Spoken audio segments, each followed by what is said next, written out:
Hello everyone, welcome to study shelter. दोस्तों, आज के इस वीडियो में हम लोग जो है एससीईआरटी और या बीटीबीसी का जो क्लास 7 का बुक है उसके हम लोग चैप्टर नंबर 6 को डिस्कस करेंगे, जिसका नाम है पौधों में पोषण। इस चैप्टर के जो भी कॉन्सेप्ट हैं उन सारे कॉन्सेप्ट को हम लोग देखेंगे। साथ ही जो है वीडियो के अंत में इससे रिलेटेड एमसीक्यू भी हम लोग अटैम्प्ट करेंगे। और ये सारे एमसीक्यू जो है वो आपके एग्जाम पॉइंट ऑफ व्यू से काफ़ी इंपॉर्टेंट होंगे और ये सारे 5 ऑप्शन वाले ही हैं। अगर बात करें इस चैप्टर के ओवरव्यू की क्या क्या टॉपिक आज हम लोग डिस्कस करने वाले हैं, तो सबसे पहले जो है पौधों में पोषण किस तरीके से होता है वो जानेंगे। प्रकाश संश्लेषण की जो क्रिया है वो किस तरीके से होती है, कौन से प्रकाश में प्रकाश संश्लेषण अधिक होता है और प्रकाश संश्लेषण का महत्व जो है वो क्या है, ये चीज़ें हम लोग जानेंगे। साथ ही हम लोग जानेंगे कि विषमपोषी ये क्या होता है। एक होता है स्वपोषी, एक होता है विषमपोषी। तो विषमपोषी क्या होता है, कीटभक्षी पौधे क्या होते हैं, परजीवी क्या होते हैं, ये भी हम लोग जानेंगे। इसके साथ साथ जो हम लोग सहजीविता जो है इसके गुणों को भी जानेंगे और किनमें जो है सहजीविता का गुण पाया जाता है ये भी हम लोग आज डिस्कस करने वाले हैं। तो ओवरऑल काफ़ी कुछ आपके लिए इस वीडियो में है जो आपको एग्जाम में हेल्पफुल होगा। तो आइए शुरू करते हैं इस वीडियो को। सबसे पहले हम लोग ये बात कर लेते हैं कि अभी तक हम लोगों ने कौन कौन से चैप्टर को डिस्कस कर लिया है। तो अभी तक हम लोगों ने जल और जंगल कर लिया था। जंतुओं में पोषण ये भी काफ़ी इंपॉर्टेंट है, जो चैप्टर नंबर 2 है वो हम लोगों ने डिस्कस किया था और काफ़ी अच्छा ये सेशन था। आप चाहें तो आप इस वीडियो को जाके देख सकते हैं। इसके अलावा हम लोगों ने इन 5 चैप्टर को पहले कंप्लीट कर लिया। आज ये 6 चैप्टर होगा। बाकी के चैप्टर भी जो है आपको जल्द करवा दिए जाएंगे। तो बात करते हैं आज के इस चैप्टर की। देखिए, चैप्टर जो 6 है वो है हमारा पौधों में पोषण। और पौधों में पोषण इस चैप्टर में मेनली जो है जो भी चीज़ें हम लोग जानेंगे वो काफ़ी हेल्पफुल होगा। सबसे पहले बात कर लेते हैं, चाहे वो मनुष्य हो या जीव हो या जंतु हो या पौधे हो, सभी को जीवित रहने के लिए क्या होता है कि उन्हें जो है ऊर्जा की आवश्यकता होती है, ताकि वो अपने जीवन की जो अनेक गतिविधियां हैं वो उसे पूरा कर सके। और ये ऊर्जा प्राप्त कहाँ से होता है, तो ये पोषक तत्वों से प्राप्त होता है। और हम लोगों ने जो है लास्ट क्लास में भी जो है डिटेल में इसे डिस्कस किया था। जो चैप्टर नंबर 2 था उसी की पोषक तत्व क्या होता है और जंतुओं में पोषण कैसे होता है, जंतुओं में पोषण कैसे होता है, ये हम लोग चैप्टर 2 में देखा था क्लास 7 के। अब चाहे तो इस वीडियो को जाके देख सकते हैं। तो वहाँ पे हम लोगों ने देखा था कि पोषक तत्व में क्या क्या आते हैं, कार्बोहाइड्रेट, प्रोटीन, वसा, खनिज लवण एवं विटामिन। अच्छा, आपको एक क्वेश्चन का जवाब देना है कि जल जो है वो पोषक तत्व है या नहीं, और जल से हमें कितनी कैलोरी जो है वो ऊर्जा प्राप्त होती है। जल से कितनी कैलोरी ऊर्जा प्राप्त होती है, आप चाहे तो कमेंट में इसका आंसर दे सकते हैं। इस चीज़ को हम लोगों ने जो है क्लास 6 में देखा था। क्लास 6 में इसके बारे में डिटेल से हम लोगों ने चर्चा किया था। हाँ, तो देखिए, कार्बोहाइड्रेट, ये प्रोटीन, ये सारे जो हमारे पोषक तत्व हैं और इन्हीं के को ग्रहण करके जो है हम लोग ऊर्जा प्राप्त करते हैं और उस ऊर्जा का उपयोग जो है हमारे शरीर के विकास, वृद्धि इत्यादि जो प्रक्रियाएं हैं उनमें होता है। अब जंतुओं में पोषण जो हम लोगों ने देखा था, ठीक है, उसमें हम लोगों ने देखा था कि किस तरीके से जंतुओं की कौन कौन से पोषक तत्वों की आवश्यकता होती है। और हम लोग जो भोजन ग्रहण करते हैं वो जो एक जटिल पदार्थ के रूप में ग्रहण करते हैं। ठीक है, जो मनुष्य है या जंतु है वो जो भोजन ग्रहण करते हैं वो एक जटिल पदार्थ के रूप में होता है।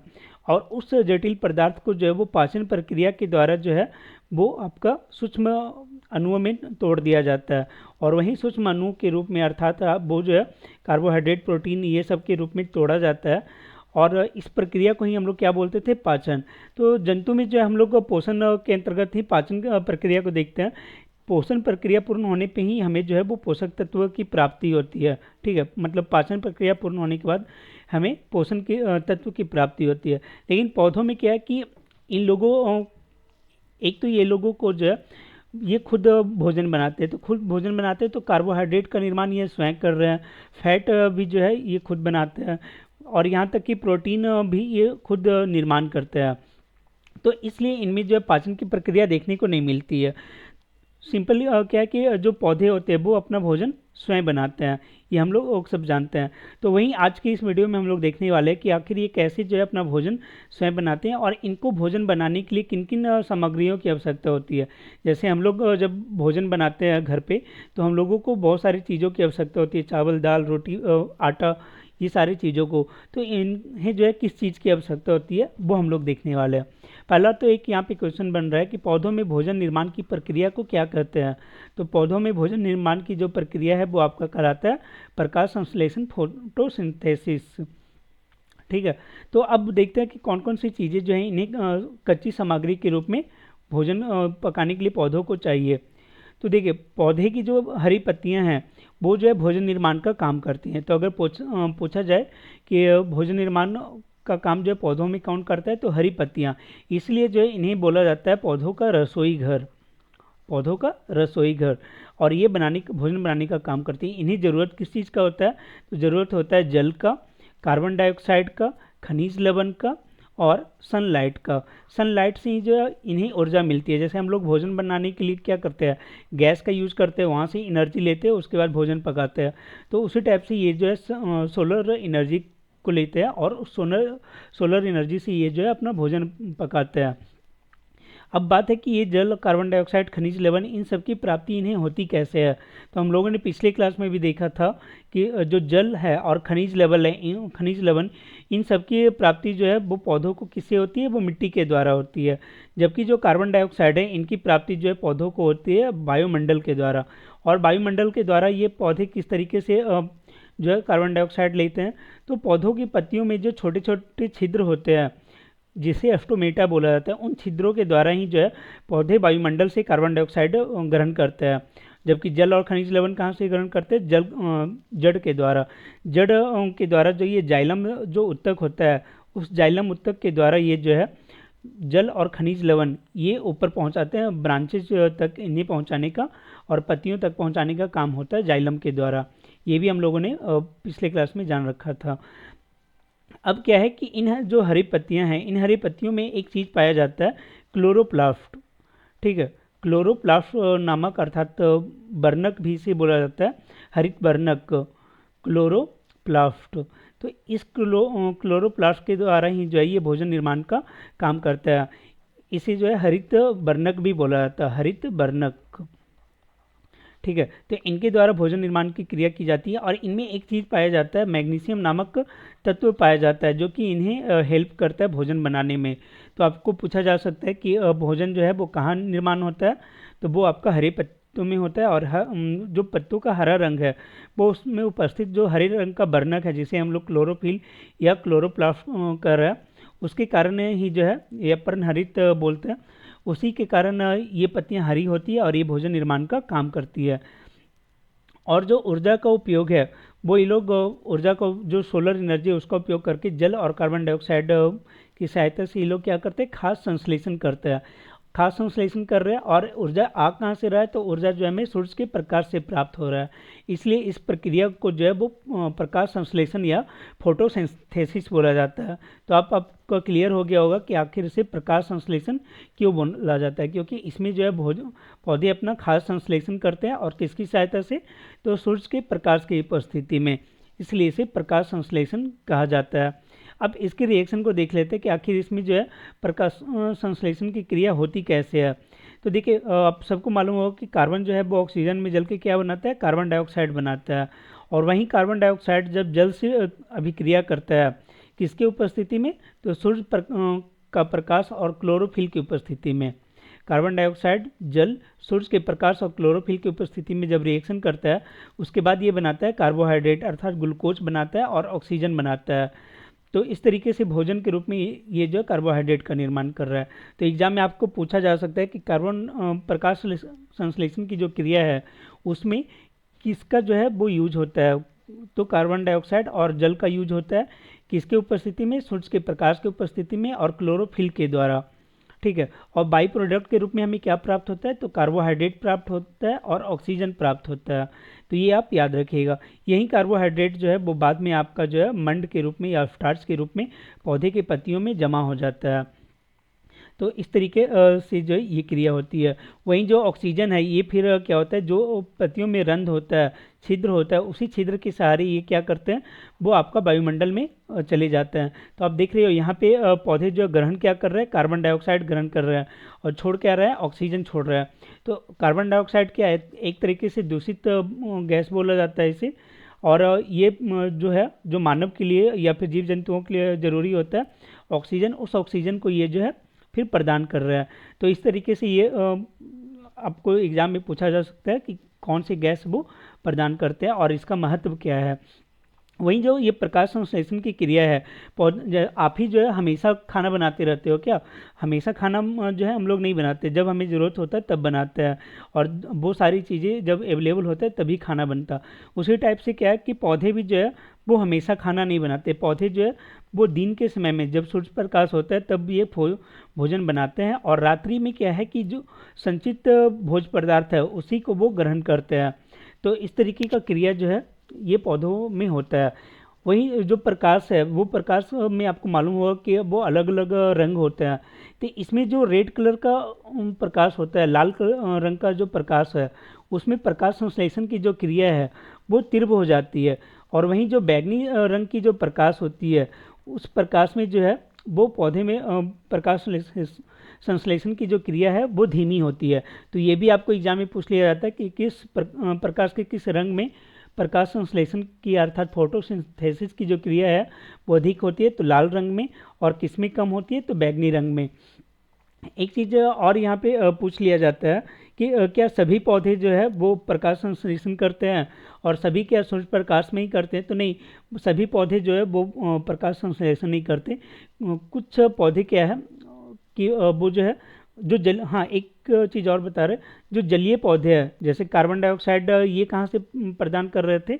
जो पृथ्वी पे हैं वो तो आपका कार्बन डाइऑक्साइड जो है वायुमंडल से प्राप्त कर लिए, लेकिन जो पौधे जलीय पौधे हैं वो कार्बन डाइऑक्साइड जो है वो आपका जो जल में घुलनशील होता है कार्बन डाइऑक्साइड उसका उपयोग करते हैं।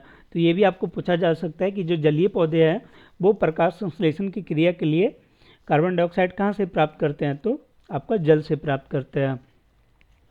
आगे बताया गया है प्रकाश संश्लेषण का क्या महत्व होता है। तो देखिए, पहला तो प्रकाश संश्लेषण का महत्व ये हो गया कि पौधे जो है इससे भोजन निर्माण करते हैं, ठीक है। और इन पौधों के ऊपर जो है वो कई सारे जीव जंतु जो है वो शाकाहारी जीव जो है वो डिपेंडेंट रहते हैं, और हम मनुष्य या फिर बाकी जो जंतु है वो भी जो है डायरेक्ट या इनडायरेक्ट रूप से पौधे पे डिपेंडेंट होते हैं, क्योंकि पौधे जो क्या करते हैं ऑक्सीजन जो है वो छोड़ते हैं, ठीक है। इसलिए ये पौधे जो है वो मतलब प्रकाश संश्लेषण की क्रिया इम्पॉर्टेंट हो जाती है। वहीं जो प्रकाश संश्लेषण की क्रिया है वो वायुमंडल में जो ऑक्सीजन का चक्र है उसे भी बनाए रखने के लिए ज़रूरी हो जाता है, तो इसलिए भी इम्पॉर्टेंट है। दूसरा कि कार्बन डाइऑक्साइड जो दूषित वायु है उसकी शुद्धिकरण में भी जो है वो हेल्प करता है। इसी क्रिया के द्वारा जो है वो कार्बन डाइऑक्साइड जो है आपका ऑक्सीजन में चेंज हो रहा है, तो ये भी एक आपका इम्पॉर्टेंट पॉइंट हो गया। दूसरा क्या है कि जो प्रकाश संश्लेषण की क्रिया होती है उसमें क्या होता है कि जो प्रकाशीय ऊर्जा है, जो सौर ऊर्जा है, उसका जो है कन्वर्जन होता है आपका रासायनिक ऊर्जा में, ठीक है। रासायनिक ऊर्जा में इसका कन्वर्जन होता है। तो ये भी आपको पूछ लिया जाता है कि प्रकाश संश्लेषण की क्रिया में प्रकाशीय ऊर्जा जो है वो आपका रासायनिक ऊर्जा में कन्वर्ट होता है या नहीं। तो ये जो है आपका करेक्ट आंसर हो जाएगा। और ये जितनी भी प्रक्रियाएं हैं उनमें जो है ऊर्जा प्राप्ति का जो मूल स्रोत है वो आपका सूरज ही होता है। हालांकि आप आगे की क्लास में जाओगे तो जो आपके इंडोर प्लांटेज होते हैं, जो आपके रूम के अंदर प्लांट होता है, वो जो है आपका जो बल्ब का लाइट है उससे भी जो है प्रकाश संश्लेषण की क्रिया कर लेते हैं। हालांकि हम लोग आगे की क्लास में और डिटेल से जानेंगे इसके बारे में। अब बात है ये वही बात तो बता रहा है कि ये जो पौधे हैं वो श्वसन हेतु जो है ऑक्सीजन का निर्माण करते हैं, ठीक है, जीवों के लिए ऑक्सीजन का निर्माण करते हैं। और फिर बताया गया कि पत्तियां अगर हरी नहीं हो, कोई ज़रूरी नहीं है कि ये देखो सारे पौधे की पत्तियां जो है हरी नहीं होती है, कुछ लाल होते हैं, कुछ बैंगनी होते हैं, कुछ भूरे होते हैं। और मैंने जैसा बताया कि जो लाल होते हैं उनमें प्रकाश संश्लेषण ज़्यादा होती है और जो बैंगनी होते हैं उनमें कम होता है। और इसमें जो है वो क्लोरोफिल जो वर्णक होता है वो हेल्पफुल होता है प्रकाश संश्लेषण की क्रिया करने के लिए। लेकिन यहाँ पे बताया जा रहा है कि ये जो पीले धब्बे वाली पत्तियाँ होती हैं उनका जो पीला भाग होता है वहाँ पे क्लोरोफिल नहीं होता, जिसके कारण जो है वो प्रकाश संश्लेषण नहीं कर पाते हैं। बाकी ये सारे जो है इनमें क्लोरोफिल पाया जाता है और वो अलग अलग प्रकार के होते हैं, लेकिन जो पीली पत्तियाँ होती है उनमें जो है जो पीला भाग होता है वो क्लोरोफिल रहित होता है।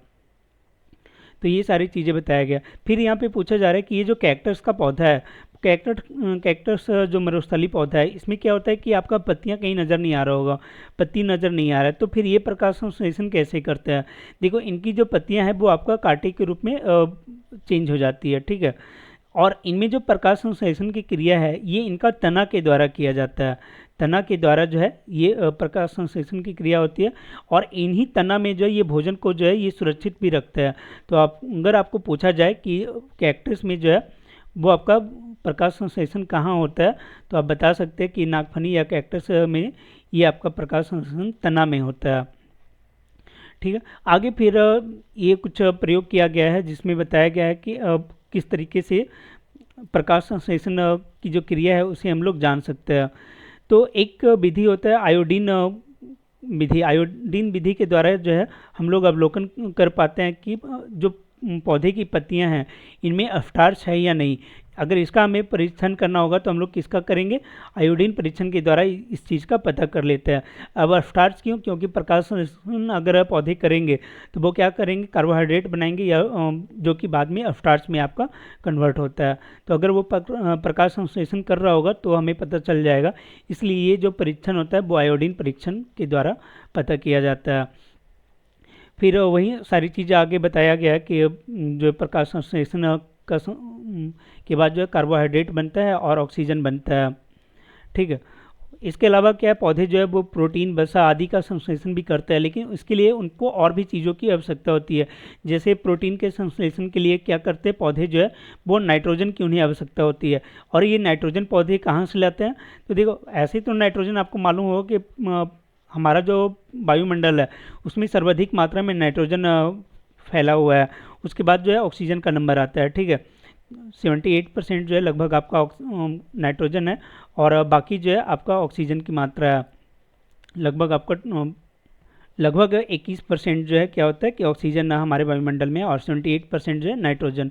लेकिन पौधे जो है इन नाइट्रोजन का डायरेक्ट यूज़ नहीं कर पाते हैं, ठीक है। इसलिए क्या है कि उसके लिए जो है इन पौधों की जड़ों में जो है, कुछ पौधों के जैसे जो दलहनी पौधे हैं उनके जड़ों में क्या होता है कि ये गांठ होता है, और गांठ में जो है राइजोबियम होता है।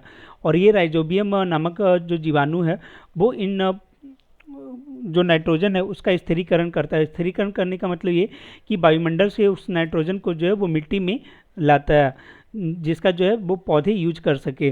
तो वही चीज़ यहाँ बताया गया है कि मिट्टी में कुछ जीवाणु या सूक्ष्मजीव पाए जाते हैं जो कि गैसीय नाइट्रोजन का उपयोगी यौगिक में बदल देते हैं, नाइट्रोजन में बदल देते हैं, और यही नाइट्रोजन का प्रयोग जो है पौधे करते हैं, और जिससे वो प्रोटीन और वसा इत्यादि का संश्लेषण करने में उन्हें हेल्प मिलता है। कभी कभी क्या है कि आवश्यकता के अकॉर्डिंग जो है उर्वरक के रूप में जो है या खाद के रूप में इन नाइट्रोजन को मिलाया जाता है मिट्टी में। आप सुनते होंगे कि खाद के रूप में जो है एनपीके डाला जा रहा है, ठीक है। तो एनपीके जो है आपका नाइट्रोजन, फास्फोरस और पोटेशियम, यही तीन चीज़ जो है उसमें डाला जाता है खाद के रूप में। तो यहाँ से भी पौधों को इनकी प्राप्ति हो जाती है। अब आगे बताया जा रहा है कि बहुत सारे पौधे ऐसे हैं जो कि अलग अलग तरीके से पोषण करते हैं। जैसे उसी में एक एग्जाम्पल आपका है अमरबेल का। अमरबेल इसी बेल क्या होता है कि ये आप देख रहे होंगे, ये पीली टाइप का एक जो है वो जाली नुमा होता है, और ये पौधे के ऊपर जो है रस्सी नुमा होता है, और ये पौधे के ऊपर जो है वो आपका क्या बोलते हैं फैल जाता है, ठीक है। इनमें क्या पौधे के ऊपर फैल जाता है, और इन पौधों से ही जो है वो अपना पोषण ग्रहण करता है। क्यों? क्योंकि इन में ना ही पत्तियां होती हैं और ना ही इनमें क्लोरोफिल होता है। जब क्लोरोफिल ही नहीं होगा तो ये जो है प्रकाश संश्लेषण कैसे करेंगे? तो इसलिए ये जीवित रहने के लिए क्या करते हैं कि जिन पौधों में लिपटे होते हैं उन्हीं पौधों से ये जो है पोषण प्राप्त करते हैं, ठीक है। अर्थात दूसरे पौधे पे ये जो निर्भर रहते हैं।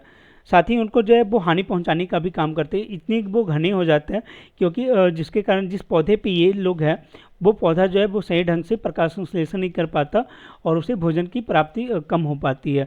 तो इसलिए इन पौधे को जो है वो विषमपोषी भी कहा जाता है, या फिर ये परजीवी पौधा भी कहा जाता है, अमरबेल। तो याद रखिएगा, अमरबेल जैसे जो पौधे होते हैं उनको जो है क्या बोला जाता है? परजीवी कहा जाता है।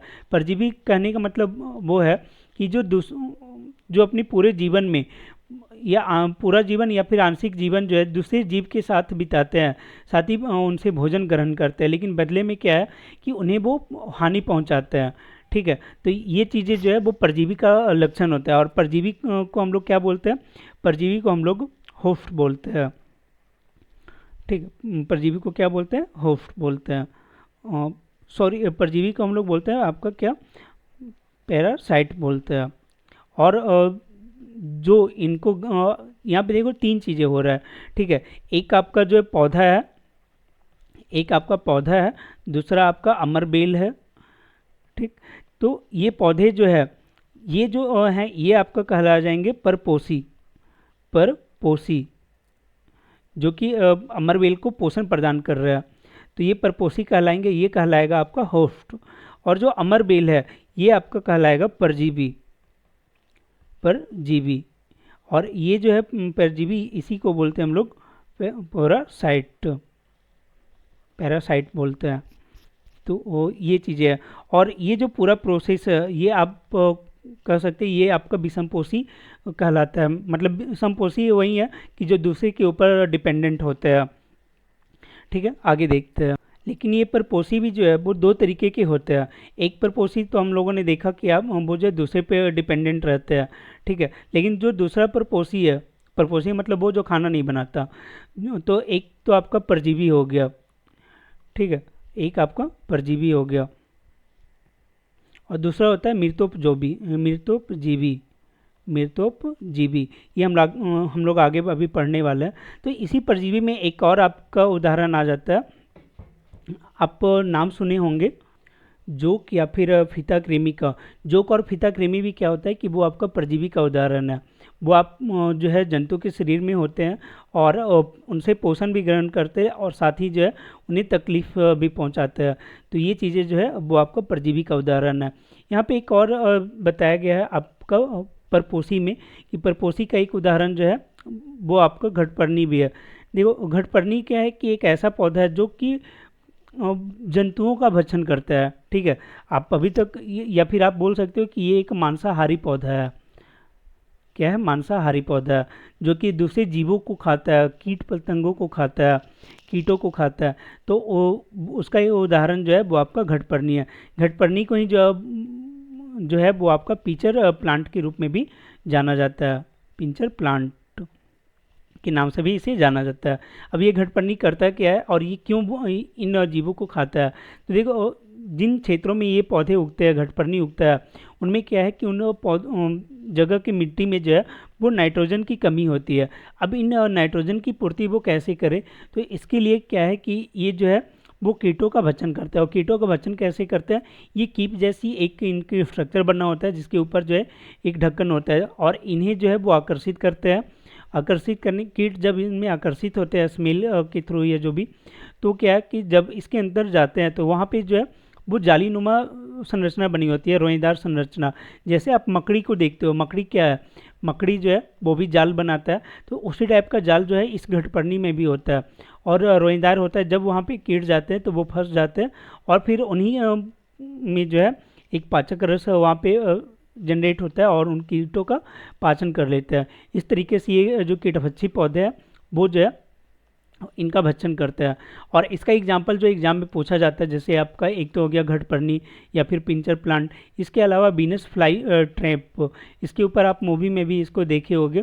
तो वीनस फ्लाई ट्रैप ये भी उदाहरण है। सनड्रियू ये भी एक कीटभक्षी पौधे का उदाहरण है। तो देखो, ये तो आपका कॉमन हो गया घटपर्णी, सब लोग जानते हैं।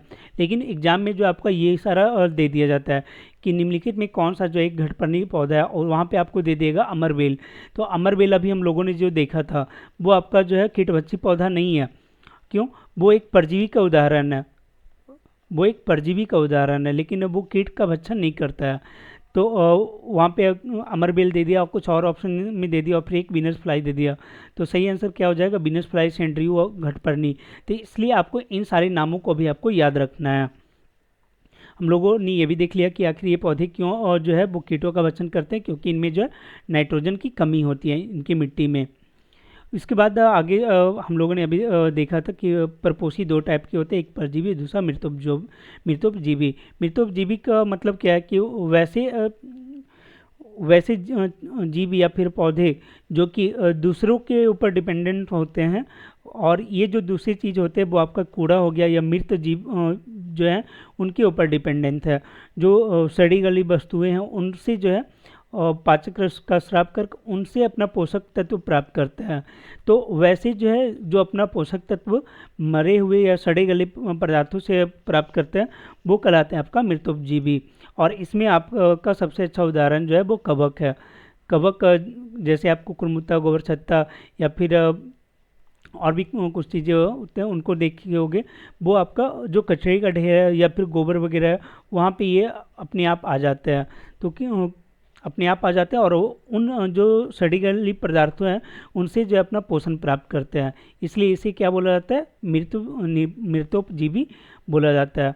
और इस प्रकार का जो पोषण है उसे बोला किया जाता है मृतजीवी पोषण। और ये जो पौधे कहलाते हैं वो होता है मृतजीवी पौधा। तो इसे आप याद रखिएगा। अब आगे जो बताया गया है वो बताया गया है कवक के बारे में। अभी हम लोगों ने देखा था कवक को, जो मशरूम होता है वो भी एक कवक का सबसे अच्छा उदाहरण है। मशरूम भी क्या है, एक कवक है। तो आगे जो बताया गया है कि कवक का यूज बताया गया है कि कवक को जो है उसका क्या यूजेज है और क्या करते हैं वो लोग। तो देखो कवक जो है वो आपका मालूम है कि एक सूक्ष्म जीव है और ये प्रायः उन स्थानों पे उगते हैं जहाँ पे नम्र और उष्ण क्षेत्र होता है। वर्षा ऋतु जो इनके लिए अनुकूल होती है, अर्थात नमी अनुकूल होती है।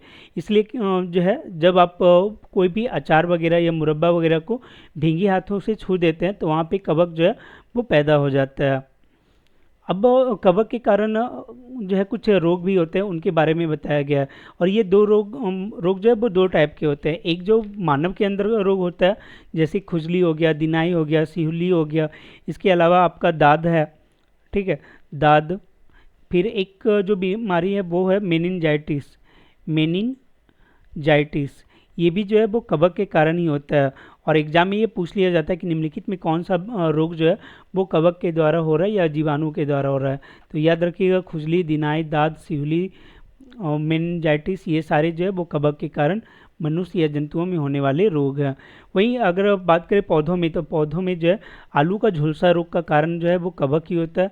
धान की पत्तियों का चित्तीदार होना ये भी कवक के कारण होता है। और भी कुछ रोग जो है वो कवक के कारण होते हैं। और कवक का सबसे अच्छा उदाहरण आपका मशरूम है। एक चीज़ आप और याद रखिएगा, जो कवक का अध्ययन है वो आपका क्या कहलाता है, कवक या फंगी, ठीक है। तो कवक का अध्ययन जो है आपका कहलाएगा माइकोलॉजी। माइकोलॉजी। और जो शैवाल होता है, शैवाल के अध्ययन को हम लोग क्या बोलते हैं, शैवाल के अध्ययन को हम लोग बोलते हैं फाइकोलॉजी। फाइकोलॉजी। और ये दोनों चीज़ें जो है वो एग्जाम में पूछा जाता है। अब आगे बताया गया है, आपको कुछ उदाहरण दिया गया है, उसके बाद बताया गया है जैसे एक उदाहरण दिया गया आपका पावरोटी पे जो ग्रीन ग्रीन हो जाता है वो भी आपका कवक का उदाहरण ही है। फिर एक आपको बताया गया सहजीवी संबंध क्या होता है। तो देखो लाइकेन जो है उसमें क्या होता है, शैवाल और कवक दोनों पाए जाते हैं, दोनों के बीच मतलब ये संबंध होता है। उसमें शैवाल आपको मालूम है कि शैवाल पे क्या होता है, क्लोरोफिल होता है। पूरा जो शरीर है शैवाल का वो क्लोरोफिल का ही बना होता है, और जिसके कारण क्या है कि वो भोजन का निर्माण कर देता है। और कवक में हम लोग अभी देखें कि कवक में जो है वो आपका क्लोरोफिल वगैरह नहीं पाया जाता, ठीक है, क्लोरोफिल ये सब नहीं पाया जाता। तो ये जो है पोषण प्राप्त करते हैं किससे, लाइकेन से प्राप्त कर लेते हैं। और बदले में शैवाल को क्या प्राप्त होता है, तो जल और पोषक तत्व जो है वो जो है शैवाल को प्राप्त हो जाता है। तो एक तरीके से हाँ शैवाल को प्राप्त हो जाता है। तो इस तरीके से लाइकेन जो है वो आपका डेवलप होता है। तो ये सारी चीज़ें यहाँ पे बताया हुआ था। फिर आपको बताया गया राइजोबियम के बारे में, जो हम लोगों ने अभी डिस्कस किया था कि जो दलहनी पौधे होते हैं उनकी गांठों में ये जीवाणु पाया जाता है जो वायुमंडल से नाइट्रोजन को ग्रहण करके फिर पौधे के अनुकूल बनाते हैं। तो ये भी जो है एक सहजीविता का अच्छा उदाहरण है। सहजीविता का एक उदाहरण जो आपका राइजोबियम भी है, क्योंकि ये पौधों को तो एक पोषक तत्व प्राप्त हो गया और जो राइजोबियम जीवाणु हैं उन्हें जो है वो रहने के लिए स्थान की प्राप्ति हो जाती है। फिर आगे आपका बताया गया कि ठीक है पौधे जो ये जो है मिट्टी में जो भी पोषक तत्व है उन्हें प्राप्त कर लिए, लेकिन कुछ समय के बाद क्या होता है कि इन पोषक तत्वों की मात्रा में कमी आ जाती है। तो इनका जो है पुनः पूर्ति कैसे होता है? तो एक तरीका तो हम लोगों ने देखा था कि किसान के द्वारा जो है खाद उर्वरक का जो छिड़काव किया जाता है उसमें एनपीके जो होता है उसके सहायता से ये लोग पोषक तत्व की प्राप्ति कर लेते हैं। दूसरा क्या है कि जो राइजोबियम जैसे जीवाणु होते हैं उनके द्वारा नाइट्रोजन स्थिरीकरण किया जाता है, तो उसके दौरान भी जो है वो पोषक तत्वों की पूर्ति होती है। तीसरा जो तरीका है वो होता है कि जो सड़े गले पदार्थ होते हैं जैसे पेड़ पौधे हैं तो उनकी जो पत्तियां गिरी मिट्टी में, तो उनके द्वारा जो है उनके सड़ने गलने के कारण भी जो है वो पोषक तत्व जो है मिट्टी में आ जाता है। दूसरा जीव जो मरते हैं तो उनके कारण भी जो है वो पोषक तत्व जो है अल्टीमेटली वो मिट्टी में मिल जाता है। तो इस तरीके से मिट्टी में जो पोषक तत्वों की मात्रा जो है वो पुनः चक्रित हो जाती है। तो ये सारी चीज़ जो है इसमें बताया गया था। अब इसी से रिलेटेड कुछ क्वेश्चन है उसे हम लोग देख लेते हैं। यहाँ पे इम्पॉर्टेंट पॉइंट दिया हुआ है वो हम लोगों ने लगभग कवर कर ही लिया है। ठीक है, यहाँ पे बताया हुआ है कवक के बारे में कि कवक जो है अपना पोषण मृत और घटित जैव पदार्थों से प्राप्त कर लेते हैं। अमरबेल क्या है? तो एक पादप परजीवी है जो परपोषी पादपों से अपना पोषण प्राप्त करते हैं। यहाँ पूछा जा रहा है हरे पौधे जो अपना भोजन स्वयं बनाते हैं क्या कहलाते हैं? तो जो भोजन स्वयं बना रहा है वो आपका कहलाएगा स्वपोषी, और जो दूसरे पे डिपेंडेंट है वो कहलाएगा आपका विषमपोषी। और परजीवी क्या होता है कि जो दूसरे पे डिपेंडेंट है उससे जो है वो मदद भी ले रहा है लेकिन साथ में उसको हानि भी पहुंचा रहा है, वो होगा परजीवी। मृतोपजीवी क्या हो गया कि जो है सड़े गले पदार्थ के द्वारा या फिर मरे हुए जीवों के द्वारा जो पोषक तत्व की प्राप्ति करता है वो आपका कहलाता है आपका मृतोपजीवी। ठीक, और जैसे कि इसका एक उदाहरण आपका कवक था। फिर आगे बोला जा रहा है अमरबेल उदाहरण है। अमरबेल किसका उदाहरण है? तो अमरबेल जो है आपका विषमपोषी का उदाहरण है, और विषमपोषी से भी ज़्यादा अच्छा यहाँ पे हो जाएगा परजीवी का उदाहरण है। ठीक है, अभी हम लोगों ने देखा कि जो अमरबेल है वो पीले रंग का होता है, वो पौधे के ऊपर जो है वो फैल जाता है और उससे जो है क्या करता है कि पोषक तत्व की प्राप्ति कर लेता है, साथ ही उस जो है वो हानि भी पहुंचाता है। तो अमरबेल क्या है कि एक पादप परजीवी है और ये परपोषी पादप की भी श्रेणी में आता है, लेकिन यहाँ पे जो है ज़्यादा उचित हो जाएगा आपका परजीवी। ठीक है, ऑप्शन नंबर सी जो है इसका करेक्ट आंसर हो जाएगा। फिर देखते पौधे का रसोई घर क्या है? तो हम लोगों ने डिस्कस किया था कि जो पत्तियां होती हैं उनमें क्लोरोप्लास्ट होता है, और वो क्लोरोप्लास्ट या क्लोरोफिल ये जो है वो पौधे को भोजन बनाने में मदद करते हैं, इसलिए पौधे का रसोई घर पत्तियां होती है। कीटभक्षी पौधा है गुलाब, मटर, घटपर्णी या अमरबेल। तो घटपर्णी जो है वो आपका कीटभक्षी पौधा है। इसके बाद फिर कुछ ट्रू एंड फॉल्स के उसे भी देख लेते हैं। पूछा जा रहा है प्रकाश संश्लेषण में सौर ऊर्जा का रासायनिक ऊर्जा में रूपांतरण होता है। तो बिल्कुल सही है, कार्बोहाइड्रेट वगैरह और जो बन रहा था वो आपका रासायनिक तत्व है। फिर जड़ जो है कार्बन डाइऑक्साइड को ग्रहण करने में मदद करता है, ये गलत है। जो आपका पत्तियां हैं जो लीफ हैं वो जो है कार्बन डाइऑक्साइड के ग्रहण करने में मदद करती हैं। कार्बन डाइऑक्साइड और इसमें भी क्या होता है कि जो पत्तियों में एस्टोमेटा होता है उसके कारण ये जो है जो छिद्र होता है उसके कारण कार्बन डाइऑक्साइड ग्रहण करते हैं। कार्बोहाइड्रेट और ऑक्सीजन जो है प्रकाश संश्लेषण का जो है एक उत्पाद होता है, तो ये भी सही है। सभी जीव अपने पोषण के लिए हरे पौधे पर निर्भर करते हैं। हाँ, सभी जीव पौधे के लिए निर्भर करते हैं डायरेक्ट इनडायरेक्ट रूप में। तो देखो यहाँ पे सभी जीव बोला जा रहा है, तो ये भी जो है मतलब एब्सोल्यूट सही नहीं है, आप इसे जो है असत भी बोल सकते हैं। ठीक है, पोषण के लिए, तो पोषण के लिए तो नहीं होता है पोषण। जैसे अब जो मांसाहारी जीव है तो वो जो है पोषण इनसे प्राप्त नहीं करेगा, और यहाँ पे बोला जा रहा है पोषण के लिए हरे पौधे पर निर्भर करता है, तो ये जो है गलत हो जाएगा। फिर यहाँ पे मिलान करना है, तो नाइट्रोजन क्या हो जाएगा? नाइट्रोजन की अगर बात करें तो नाइट्रोजन जो है वो आपका जीवाणु जो राइजोबियम जीवाणु है उसके कारण इसका स्थिरीकरण होता है। रंध्र जो होते हैं पत्तियों में उनके द्वारा कार्बन डाइऑक्साइड होता है। क्लोरोफिल, क्लोरोफिल क्या है कि आपका जो है पत्तियों में पाई जाती है। और मशरूम जो है वो आपका क्या है? एक मृत जीवी का उदाहरण है। जंतु जो है वो विषमपोषी होते हैं। तो इस टाइप से ये सारा जो है मैच हो गया। और इसके अलावा कुछ और क्वेश्चन है उसे भी हम लोग देख लेते हैं। और ये सारी जो क्वेश्चन है वो आपका इसी चैप्टर पे से लिया गया है। जैसे प्रकाश संश्लेषण के लिए आवश्यक तत्व घटक क्या हैं? कार्बन डाइऑक्साइड, पानी और सूरज का प्रकाश। तो ये सही हो जाएगा। बाकी में अगर हम लोग देखें तो कार्बन डाइऑक्साइड, पानी और ऑक्सीजन। तो देखो ऑक्सीजन तो आपका बायो प्रोडक्ट निकलता है, तो ये गलत हो जाएगा। नाइट्रोजन जो है ये उतना आवश्यक है, लेकिन उतना नहीं, ये मेनली जो आपका सूरज का प्रकाश है उसी के उसके बिना जो है प्रकाश संश्लेषण नहीं होगा। तो ये सारा आपका गलत हो जाएगा। सही आंसर हो गया ऑप्शन नंबर ए। आगे, प्रकाश संश्लेषण पौधों के लिए क्यों महत्वपूर्ण है? यह पौधे को भोजन प्रदान करता, पौधे को ऑक्सीजन प्रदान करता, पौधे को पानी देता, पौधे को प्रकाश देता। तो ये जो पौधे को भोजन देता है, ऑक्सीजन नहीं बल्कि ये कार्बन डाइऑक्साइड जो है पौधे को प्रदान करता है, और वो भी कौन? वायुमंडल। तो इसका सही आंसर हो जाएगा ऑप्शन नंबर ए। फिर आगे, प्रकाश संश्लेषण का मुख्य उत्पाद क्या है? तो हम लोगों ने देखा था कि ऑक्सीजन और कार्बोहाइड्रेट ये दोनों जो है प्रकाश संश्लेषण का मुख्य उत्पाद है। तो इसका सही आंसर हो जाएगा ऑप्शन नंबर ई। अगर यहाँ पे जो है, हाँ, इसका ऑप्शन नंबर ई हो जाएगा। इस टाइप के एग्जाम में आपके क्वेश्चन पूछे जाते हैं। अगर आपको यहाँ पे कोई एक नहीं होता, जो अगर कार्बोहाइड्रेट नहीं होता, तो फिर इसका सही आंसर हो जाता है आपका ऑक्सीजन। आगे है कि प्रकाश संश्लेषण के दौरान ऑक्सीजन का उत्पादन कहाँ होता है? क्लोरोप्लास्ट, प्लास्टिड, माइटोकॉन्ड्रिया, रिक्तिका। तो इसका सही आंसर हो जाएगा क्लोरोप्लास्ट में जो ऑक्सीजन का उत्पादन होता है। फिर आगे, प्रकाश संश्लेषण के दौरान भोजन का उत्पादन कहाँ होता है?